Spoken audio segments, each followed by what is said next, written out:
ಇವಾಗ ರೈತ ಅಂತ ಅಂದರೆ ಅವನು ಎಲ್ಲ ಕಡೆ ಪರಿಹಾರ ಹುಡುಕಿ ಹುಡುಕಿ ಸೋತೋಗಿದ್ದಾನೆ. ಅವನ ಸಮಸ್ಯೆಗಳಿಗೆ ಇವತ್ತು ಅವನೇ ಪರಿಹಾರ ಹುಡ್ಕೋಬೇಕು. ಇವತ್ತಿನ ಒಬ್ಬ ರೈತನ ಮನಸ್ಥಿತಿ ಅದು ಹೇಗಿರಬೇಕು? ಇವತ್ತಿನ ಒಬ್ಬ ರೈತನ ಮನಸ್ಥಿತಿ, ನಾನು ಮೊದಲು ರೈತ ಆಗಬೇಕು ಅಂತ ಆಗಬೇಕು. ರೈತ ಅಂತಂದ್ರೆ ಏನು? ರೈತ ಅನ್ನೋ ಪದದ ಪರಿಭಾಷೆ ಏನು? ರೈತ ಅಂತಂದ್ರೆ ಎಲ್ಲವನ್ನೂ ಉತ್ಪಾದನೆ ಮಾಡೋನು ಅಂತ ಹೇಳಿ. ಆದರೆ ಆ ರೈತನನ್ನ ತುಂಬ ಭಾವನಾತ್ಮಕವಾಗಿ ಕಟ್ಕೊಡೋ ಅಂಥ ಕೆಲಸಗಳು ಮಾಡಿ, ಅನ್ನದಾತ, ಅವನು ಏನು ದೇಶದ ಬೆನ್ನೆಲುಬು, ಈ ರೀತಿ ಎಲ್ಲ ಒಂದಷ್ಟು ಸುಂದರವಾಗಿ ಅವನನ್ನು ವರ್ಣಿಸುವಂಥ ಅಷ್ಟೇ ಕೆಲಸ ಮಾಡಿದ್ರು. ಅಂದರೆ ಬೆನ್ನು ಮೂಳೆ ಮುರಿಯೋದನ್ನು ಯಾರು ನೋಡದೇ ಇದ್ದಂಗೆ ಕಣ್ಣು ಮುಚ್ಚಿ ಕೂತಿದ್ದಾರೆ ಅಷ್ಟೇ. ಅಂದರೆ ರೈತ ತಾನು ತಿಳ್ಕೊಬೇಕಾಗಿರುವಂಥದ್ದು, ಮೊದಲು ನಾನು ನನ್ನ ಮನೆಗೆ, ನನ್ನ ಕುಟುಂಬಕ್ಕೆ ಬೇಕಾಗಿರುವಂಥವನ್ನು ಎಲ್ಲವನ್ನು ನಾನು ಬೆಳ್ಕೊಂಡು ತಿನ್ನಬೇಕು, ಆಗ ಮಾತ್ರ ನಾನು ರೈತ. ಅಡಿಕೆ ಬೆಳೆದು ಲಕ್ಷ ಲಕ್ಷ ಎಣಿಸೋರು ರೈತರಲ್ಲ, ಅವರು ರೈತ ಅನ್ನೋ ಹೆಸರಿನಲ್ಲಿರುವಂಥ ಉದ್ಯಮಿಗಳು. ಹಾಗಾಗಿ ಕೃಷಿ ಅನ್ನೋ ಪರಿಭಾಷೆನೇ ಬದಲಾಗಬೇಕು, ರೈತ ಅನ್ನೋ ಪರಿಭಾಷೆನೇ ಬದಲಾಗಬೇಕು. ರೈತ ಅನ್ನೋ ಪರಿಭಾಷೆಯಲ್ಲಿ ಮಹಿಳೆಗೆ ಕೇಂದ್ರ ಸ್ಥಾನ ಬರಬೇಕು. ಮಹಿಳೆಯರಿಲ್ಲದೆ ವ್ಯವಸಾಯ ಸಾಧ್ಯ ಇಲ್ಲ. ಮಹಿಳೆಯರು ಬೀಜ ಉಳಿಸಿರ್ಲಿಲ್ಲ ಅಂತಂದಿದ್ರೆ, ಮಹಿಳೆಯರು ಅಡುಗೆ ಮಾಡಿ ಒಂದು ಡಬ್ಬದಲ್ಲಿ ಹಾಕಿ ಎತ್ತಿಟ್ಟಿರ್ಲಿಲ್ಲ ಅಂತಂದಿದ್ರೆ ಈ ದೇಶದ ಆಹಾರ ಭದ್ರತೆ ಉಳಿತಿರ್ಲಿಲ್ಲ. ಹೌದು. ಆಮೇಲೆ ರೈತರು ಅಂತ ನಾವು ಹೇಳ್ತೀವಿ, ಆದ್ರೆ ಗಂಡಸರು ಅಂತ ನಾವು ಹೇಳ್ತೀವಿ. ಬಟ್ ನಾವು ತೋಟಕ್ಕೆ ಹೊಲಕ್ಕೆ ಹೋದಾಗ ಅಲ್ಲೆಲ್ಲ ಮಹಿಳೆಯರೇ ಕೆಲಸ ಮಾಡ್ತಾ ಇರ್ತಾರೆ. ಹೌದು, ಇವತ್ತು ಕೆಲಸ ಮಾಡೋರು ಅವರೇನೆ. ಗಂಡಸರು ಎಷ್ಟೇ ಕಷ್ಟಪಟ್ಟು ಕೆಲಸ ಮಾಡಿದ್ರು ಬೆಳಗಿಂದ ಸಂಜೆ ತನಕ ಹೋಗಿ ಸಾರಾಯಿ ಅಂಗಡಿ ಮುಂದೆ ನಿಲ್ತಿರ್ತಾರೆ. ಹೆಣ್ಮಕ್ಳು ಹಂಗಲ್ಲ, ಅದರಿಂದ ಏನೋ ತೊಗೊಂಡೋಗಿ ಮನೆಗೆ ಹೋಗಿ ಅಡುಗೆ ಮಾಡಿ ಅನ್ನ ಹಾಕಿ ಮಕ್ಳಿಗೆ ಊಟ ಹಾಕ್ತಾರೆ. ಹಾಗಾಗಿ ರೈತ ಅನ್ನೋ ಪರಿಭಾಷೆಯ ಒಳಗಡೆ ಮಹಿಳೆಗೆ ಸ್ಥಾನ ಬರಬೇಕು. ಮಹಿಳೆಯನ್ನ ರೈತಳು ಅಂತ ಗುರುತಿಸೋದಿಕ್ಕೆ ಕಾನೂನಿನಲ್ಲಿ ಒಂದು ಬಹಳ ದೊಡ್ಡ ಬದಲಾವಣೆ ಆಗಬೇಕು. ಮದುವೆ ಆದ ತಕ್ಷಣ ಹೆಣ್ಣು ಮಕ್ಕಳಿಗೆ ಗಂಡನ ಭೂಮಿಯಲ್ಲಿ ಜಂಟಿ ಖಾತೆ ಆಗಬೇಕು. ಇದನ್ನು ನಾವು ಸರ್ಕಾರಕ್ಕೂ ಹೇಳ್ತಾ ಇದ್ದೀವಿ. ಇಲ್ಲ ಅಂತಂದರೆ ಅವಳು ಬರೀ ಸೇವಕಿ ಅಷ್ಟೇ, ಹುಟ್ಟದಾಗಿಂದ ಸಾಯೋ ತನಕ ಎಲ್ಲರೂ ಸೇವೆ ಮಾಡ್ಕೊಂಡು ಹೋಗೋದಷ್ಟೇ. ಅಲ್ಲಿ ತಂದೆ ಮನೆಯಿಂದ ಇಲ್ಲಿ ಬಂದ್ಬಿಟ್ಟು ಅಟ್ಲೀಸ್ಟ್ ಇಲ್ಲ ಅವಳಿಗೆ ಆ ಕೆಲಸ ಮಾಡಬೇಕಾದ್ರೆ ನೀವು ಹೇಳಿದ್ ಸರಿ, ಅವಳಿಗೊಂದು ಹಕ್ಕು ಬೇಕಲ್ಲ. ಹೌದು. ಈಗ ಅವಳ ಹೆಸರಿನಲ್ಲಿ ಒಂದು ಸಾಲ ಸಿಕ್ಕಲ್ಲ, ಅವಳ ಹೆಸರಲ್ಲಿ ಸಬ್ಸಿಡಿ ಸಿಕ್ಕಲ್ಲ, ಯಾಕಂದ್ರೆ ಅವಳ ಹೆಸರಲ್ಲಿ ಏನೂ ಇಲ್ವಲ್ಲ. ಮದುವೆ ಆದಮೇಲೆ ಗಂಡನ ಅಡಿಯಾಳಾಗಿ ಯಾತಕ್ಕೆ ಇರಬೇಕು? ಸಮನಾಗಿರಬೇಕು ಅಲ್ವಾ? ಹಾಗಾಗಿ ಗಂಡನ ಆಸ್ತಿಯಲ್ಲಿ ತಕ್ಷಣ ಅದು ಹೇಗೆ ನೀವು ಮದುವೆ ರಿಜಿಸ್ಟರ್ ಮಾಡಿಸ್ಲೇಬೇಕು, ಅದೇ ರೀತಿ ಅದೇ ಟೈಮಲ್ಲಿ ನೀವು ಖಾತೆನೂ ಬದಲಾವಣೆ ಮಾಡಿ. ಇಲ್ಲಿ ಇನ್ನ ಒಂದು ಸಮಸ್ಯೆ ಬರುತ್ತೆ. ಇವತ್ತಿನ ಸನ್ನಿವೇಶ ಹೇಗಿದೆ ಅಂದ್ರೆ, ರೈತರಿಗೆ ಹೆಣ್ಣೆ ಸಿಗ್ತಾ ಇಲ್ಲ. ನಾವು ನೋಡ್ತಾ ಇದ್ದೀವಿ, ರೈತ ಅಂತ ಅಂದ್ರೆ ಯಾರು ಹೆಣ್ಣು ಕೊಡ್ತಾ ಇಲ್ಲ. ನಿಮ್ಗಿಲ್ಲ ಒಂದು ಗವರ್ಮೆಂಟ್ ಕೆಲಸ ಇರಬೇಕು, ಇಲ್ಲ ಪ್ರೈವೇಟ್ ಕೆಲಸ, ಒಂದು ಮನೆ ಇರಬೇಕು ನಗರದಲ್ಲಿ. ರೈತ ಅಂತ ಅಂದ್ರೆ ನಾವು ಮುಂಚೆ ಒಂದು ಹೆಮ್ಮೆ ಇರ್ತಾ ಇತ್ತು, ಆ ಗೌರವ ಇರ್ತಾ ಇತ್ತು. ನಾವೇ ಕೊಡೋಕ್ಕಾಗ್ತಾ ಇಲ್ಲ ಇವತ್ತು ಅವ್ರಿಗೆ ಆ ಗೌರವ. ಇನ್ನಷ್ಟು ರೈತರಿಗೆ ಇವತ್ತು ಕುಟುಂಬ ಅನ್ನೋದು, ಅದಕ್ಕೆ ಅವ್ರು ಆಚೆ ಬಂದು ಕೆಲಸಗಳನ್ನು ಮಾಡ್ತಾರೆ, ಬೇರೆ ಬೇರೆ ಕೆಲಸಗಳನ್ನು. ಇದನ್ನ ತುಂಬಾ ಬೇಜಾರಾಗುತ್ತೆ ನೋಡಿದಾಗ. ಅವ್ರ ಹತ್ರ ಜಮೀನಿರುತ್ತೆ, ಹಸುಗಳಿರುತ್ತೆ, ಬೆಳೆ ಬೆಳೀತಾ ಇರ್ತಾರೆ. ಆದ್ರೆ ಮದ್ವೆ ಅಂತ ಹೋದಾಗ ಯಾರು ತಯಾರಿಲ್ಲ ಕೊಡಕ್ಕೆ. ಇದು ಯಾವಾಗಿಂದ ಶುರು ಆಯ್ತು ಅಂತ? ಯಾಕೆ ಶುರು ಆಯ್ತು ಇದು? ಯಾವಾಗ ಬೆಳೆಗಳಿಗೆ ಬೆಲೆ ಸಿಕ್ಕದೆ ರೈತರು ಸಾಲದ ಸುಳಿಯಲ್ಲಿ ಸಿಕ್ಕಾಕೊಳ್ಳಕ್ಕೆ ಶುರು ಆದ್ರು, ಯಾವಾಗ ಕೃಷಿ ಒಂದು ನಷ್ಟದ ಉದ್ಯಮ ಆಯಿತು, ಅಲ್ಲಿಂದ ಅದು ನಷ್ಟಕ್ಕಷ್ಟೇ ಸಿಕ್ಕಾಕೊಳ್ಳಿಲ್ಲ, ಅದು ಒಟ್ಟಾರೆ ಅದಕ್ಕಿದ್ದಂಥ ಒಂದು ಹಿರಿಮೆ ಏನಿತ್ತು, ಒಂದು ಗೌರವ ಏನಿತ್ತು, ಎಲ್ಲವೂ ಕಳ್ಕೊಳ್ಳೋ ಅಂಥ ಒಂದು ಪರಿಸ್ಥಿತಿ ಬಂತು. ಹಾಗಾಗಿ ಮುಂಚೆ ರೈತರು ಅಂತಂದರೆ ಜಮೀನ್ದಾರರು, ಅವ್ರಿಗೆ ಬವಣೆ ಎಷ್ಟಿದೆ ಅದೇನೋ ಹಿಂದ್ಗಡೆ ಮನೆ ಹಿಂದೆ ಹೋಗಿ ಏನೋ ನೋಡ್ತಿದ್ರಂತ. ಅವೆಲ್ಲವೂ ಇವಾಗ ಕೊಟ್ಟಿಗೆಲ್ ಹಸುಗಳು ಎಷ್ಟಿದ್ದಾವೆ, ಇವೆಲ್ಲವೂ ರೈತನ ಒಂದು ಅಸ್ತಿತ್ವದ ಸಂಕೇತ ಆಗಿತ್ತು. ಆದರೆ ಇವತ್ತು ರೈತರು ಅಂತಂದ್ರೆ ಎಷ್ಟು ಮಾಡಿದ್ರೂ ಏನೂ ಸಿಕ್ಕಲ್ವಲ್ಲ. ಯಾತಕ್ಕೆ ನಾವು ದುಡಿಬೇಕು? ಹೋಗೊಂದು ವಾಚ್ಮ್ಯಾನ್ ಕೆಲಸ ಮಾಡೋರು 15,000 ರೂಪಾಯಿ ಸಿಕ್ಕತ್ತಪ್ಪ, ಆ ಕೆಲಸ ಮಾಡ್ತೀವಿ ಅಂತಾರೆ. ನೀವು ಹೇಳಿದ್ರಲ್ಲ, ಮೊದಲನೇದಾಗಿ ನಾವು ರೈತ ಆಗ್ಬೇಕು ಅಂತ. ಇವಾಗ ಅವನು ಸಂಪಾದನೆ ಮಾಡ್ಬೇಕು ಅಂತ ಅಂದ್ರೆ ಅವನ ಹತ್ರ 1 ಎಕರೆ 2 ಎಕರೆ 4 ಎಕರೆ ಇದೆ, ಅವನೇನ್ ಮಾಡ್ಬೇಕು? ಏನ್ ಬೇಕಾದ್ರೂ ಮಾಡ್ಬೋದು, ಆದ್ರೆ ಆ ಬೆಳೆ ಕಂಟ್ರೋಲ್ ಅವನ ಕೈಲಿರ್ಬೇಕು. ಅವ್ನು ಯಾವುದೋ ಒಂದು ಮಾರ್ಕೆಟಲ್ಲಿ ಬಂದ್ಬಿಡತ್ತೆ, ಬೆಲೆ ಸಿಕ್ಬಿಡತ್ತೆ ಅಂತ ಜೂಜ್ ಕಟ್ಟಿ ಮಾಡೋ ಅಂಥ ಬೆಳೆನ ಬಿಡ್ಬೇಕು. ಈಗ ಮಾಡ್ತಿರೋದು ಹಾಗೇನೆ.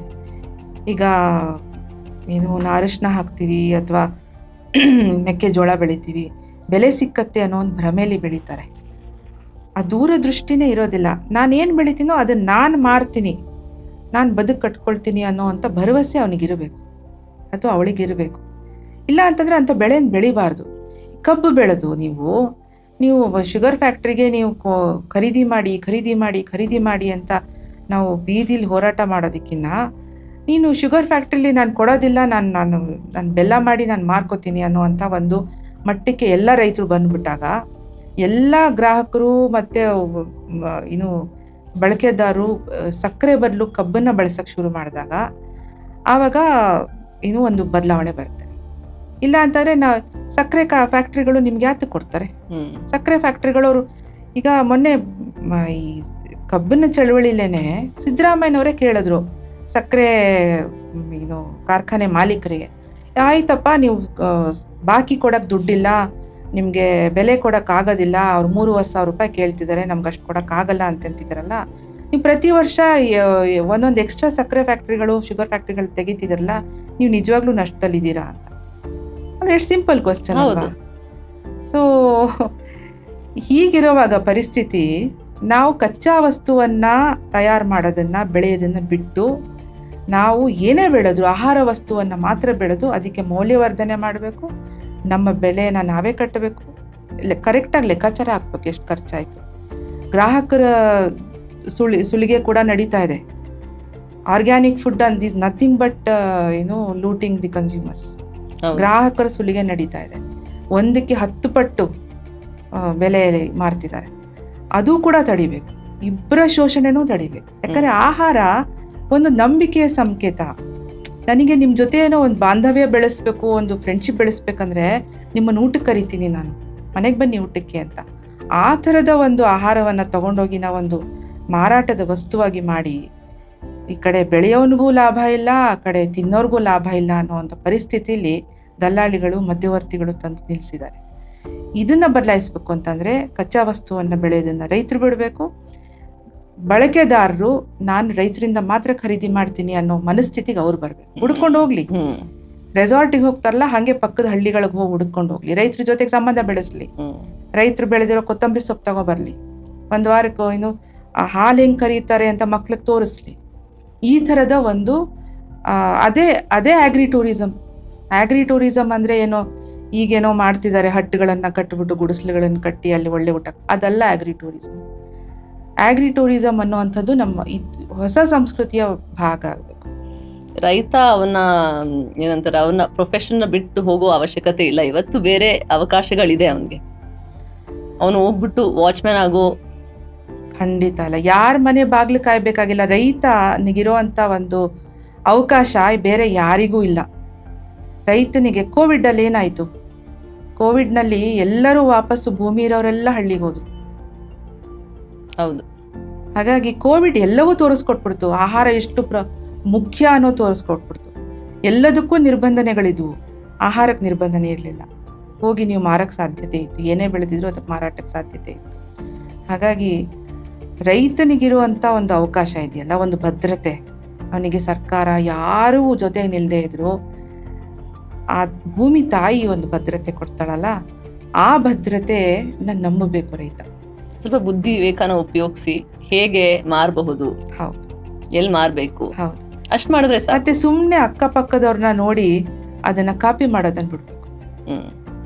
ಇನ್ನೇನೋ ಡ್ರ್ಯಾಗನ್ ಫ್ರೂಟ್ ಅಂತ ಬಂತು, ಹೊಸದು ಬರ್ತವೆ, ಅದನ್ನೆಲ್ಲ ಅದರಿಂದ ಏನೋ ಇದೆ ಅನ್ನೋದನ್ನ ಅನುಮಾನದಲ್ಲಿ ನೋಡೋದನ್ನ ಕಲಿಬೇಕು. ರೈತರಿಗೆ ಪ್ರಶ್ನೆನೇ ಹುಟ್ಟಲ್ಲ. ರೈತರು ನೋಡಿ ಇದು ಚೆನ್ನಾಗಿದೆ ಅನ್ನೋದನ್ನೆಲ್ಲ ನಂಬುತ್ತಾರೆ. ನಿಸರ್ಗ ಅವ್ರಿಗೆ ನಂಬಿಕೆನೇ ಹೇಳ್ಕೊಟ್ಟಿರೋದು. ನಿಸರ್ಗ ಜೊತೆ ಒಡನಾಟ ಅವ್ರಿಗೆ ನನ್ನ ನಂಬಿಕೆ ಇಟ್ಕೊಂಡೆ ಅವ್ರು ಬಿತ್ತೋದು. ಯಾಕಂದ್ರೆ ಅದು ಮೊಳಕೆ ಬರುತ್ತೆ ಅನ್ನೋ ನಂಬಿಕೆ ಇಟ್ಕೊಂಡೆ ಅವ್ರು ಬಿತ್ತೋದು. ನಾಳೆ ಮಳೆ ಬರುತ್ತೆ ಅನ್ನೋ ನಂಬಿಕೆ ಇಟ್ಕೊಂಡೆ ಬಿತ್ತೋದು. ಆ ನಂಬಿಕೆ ಅಷ್ಟು ಇರುವಾಗ ಈ ಮೋಸಗಳು ಅರ್ಥ ಆಗೋದು ರೈತರಿಗೆ ಕಷ್ಟನೇ ಅಲ್ವಾ? ಹೌದು. ಆ ಕಾಲಕ್ಕೆ ಲಾಲ್ ಬಹದ್ದೂರ್ ಶಾಸ್ತ್ರಿ ಅವರು ಜೈ ಜವಾನ್ ಜೈ ಕಿಸಾನ್ ಅಂತ ಹೇಳಿದ್ರು. ಅಂದ್ರೆ ನಮ್ಮ ದೇಶದ ಗಡಿಯಲ್ಲಿ ಯಾರು ನಮ್ಮ ದೇಶದ ಆರೋಗ್ಯವನ್ನ ಕಾಯ್ತಾರೆ, ಇವರೆಲ್ಲ ರೈತರು ನಮ್ಮ ಆರೋಗ್ಯವನ್ನ ಕಾಯ್ತಾರೆ ಒಳಗಡೆ. ಆದ್ರೆ ಇವತ್ತು ಇದೆಲ್ಲ ಮಾತಾಡ್ಬೇಕಾದ್ರೆ ಹೇಗ್ ಅನ್ಸುತ್ತೆ ಅಂತ ಅಂದ್ರೆ ಮ್ಯಾಮ್, ನಾವು ರೈತನ ಎಲ್ಲಿ ತಲುಪಿಸಿದೀವಿ ಅಂತ. ಅದರಲ್ಲಿ ನಮ್ದು ಜವಾಬ್ದಾರಿ ನಾವು ನಿಭಾಯಿಸಿಲ್ಲ ಅದನ್ನ. ನೀವು ಹೇಳ್ದಂಗೆ ನಾವು ಎಷ್ಟೊಂದು ಮಾಡ್ಬೋದು ಈ ನಿಟ್ಟಿನಲ್ಲಿ. ಇಷ್ಟೊಂದು ಗಂಭೀರವಾದ ವಿಷಯಗಳನ್ನ ನಾವು ಡಿಸ್ಕಸ್ ಮಾಡಿದ್ದೀವಿ. ಚರ್ಚೆಗಳು ಏನಕ್ಕೆ ಮಾಡಬೇಕಾಗಿತ್ತು ಅಂತ ಅಂದ್ರೆ, ನನ್ಗನ್ಸಿದ್ದು ನಾವು ತುಂಬಾ ದೂರ ಅಂತ ಅನ್ಕೊಂತೀವಿ. ನನ್ಗೆ ಒಂದ್ ಸ್ವಲ್ಪ ಒಡನಾಟ ಹಳ್ಳಿಲೂ ಇದೆ, ನಗರದಲ್ಲೂ ಇದೆ. ಬಟ್ ಇನ್ನಷ್ಟು ಜನಕ್ಕೆ ಈ ವಿಷಯಗಳು ಗೊತ್ತೇ ಇರಲ್ಲ. ಅದು ಗೊತ್ತು ಮಾಡ್ಕೋಬೇಕು, ಅವ್ರಿಗೆ ತಲುಪಬೇಕು, ಇನ್ನಷ್ಟು ಅವ್ರಿಗೆ ಮಾಹಿತಿ ಸಿಗ್ಬೇಕು, ಅವ್ರ ಬಗ್ಗೆ ಚಿಂತನೆ ಮಾಡ್ಬೇಕು ಅಂತ ತುಂಬಾ ಸರಳತೆಯಿಂದ ನೀವೆಲ್ಲವನ್ನು ವಿವರಿಸಿದ್ದಾರೆ. ಬಿಕಾಸ್ ತುಂಬಾ ಏನಂತಾರಲ್ಲ, ತುಂಬಾ ಡಿಫಿಕಲ್ಟ್ ಟಾಪಿಕ್ ಇದು. ಎಷ್ಟೊಂದು ಸಮಸ್ಯೆಗಳಿದೆ. ಸಮಯ ತಗೊಂಡು ಇಲ್ಲಿ ಬಂದು ಕೂತಿ ಆರಾಮಾಗಿ ಎಲ್ಲಾನು ಹೇಳ್ಕೊಂಡಿದ್ದೀರಾ. ನನಗೆ ತುಂಬಾ ಖುಷಿ ಆಯ್ತು. ಇನ್ನಷ್ಟು ಇದ್ರ ಬಗ್ಗೆ ನಾನು ಮುಂದೆನೂ ಚರ್ಚೆ ಮಾಡಬೇಕು ನಿಮ್ಮ ಮೇಲೆ. ಇನ್ನೊಂದು ಅವಕಾಶ ಸಿಗ್ಲಿ ಅಂತ ನಾನು ಕಾಯ್ತಾ ಇರ್ತೀನಿ ma'am. Thank you so much. ನಮಸ್ಕಾರ ಮ್ಯಾಮ್. Thank you.